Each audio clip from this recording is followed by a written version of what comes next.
மத்திய அரசின் நெசவாளர் சேவை மையம் மற்றும் கோவை ராமநாதபுரத்தில் உள்ள சில்க் வில்லேஜ் கைத்தறி ஆராய்ச்சி பயிற்சி மையம் இணைந்து நடத்தும் ஊக்கத்தொகையுடன் 45 நாட்கள் மத்திய அரசின் சமர் திட்டத்தின் கீழ் கைத்தறி நெசவு திறன் மேம்பாட்டு பயிற்சி வகுப்பு 2வது பேட்ச் இன்று துவங்கியது.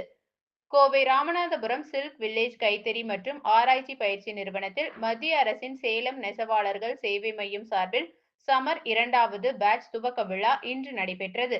இந்நிகழ்வில் மத்திய அரசு சேலம் நெசவாளர் சேவை மைய துணை இயக்குனர் கார்த்திகேயன், கோவை சர்தார் வல்லபாய் பட்டேல் ஜவுளி மற்றும் மேலாண்மை கல்லூரியின் இயக்குனர் டாக்டர் அல்லிராணி, ஆவாரம்பாளையம் சர்வோதயா சங்க செயலாளர் சிவகுமார், ஜவுளி மற்றும் ஆடை தொழிலமைப்பு அறிவுரையாளர் ஜவுளித்துறை திறன் தலைவர் Periyasamy, Erode edge hydra venture ஆலோசகர் பொன்னுச்சாமி, சில்க் வில்லேஜ் நிறுவனர் கைத்தறி முருகேசன், சில்க் வில்லேஜ் நிர்வாக அதிகாரிகள் பழனிவேல், ராஜாராம், முருகானந்தம் மற்றும் நிறுவனத்தின் ஊழியர்கள் உள்ளிட்டோர் கலந்து கொண்டனர்.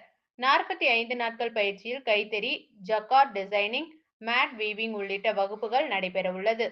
துணை இயக்குனர் நெசவாளர் சேவை மையம் மத்திய அரசு ஜவுளித்துறை சார்பாக 45 நாள் சமர்த் எனப்படும் தேசிய திறன் மேம்பாட்டு பயிற்சி திட்டம் சில்க் வில்லேஜ் கோயம்புத்தூரில் இன்று துவங்கப்பட்டுள்ளது.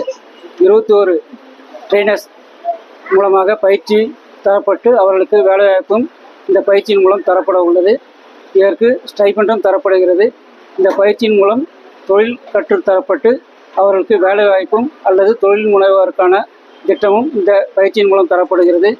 பயிற்சி முடிந்தவுடன் அவர்களுக்கு தொழில் சார்ந்த உபகரணங்கள் 90% மானியத்திலும் மற்றும் தொழில் துவங்க ஏதுவாக கடனுதவி திட்டமும் தரப்பட உள்ளது.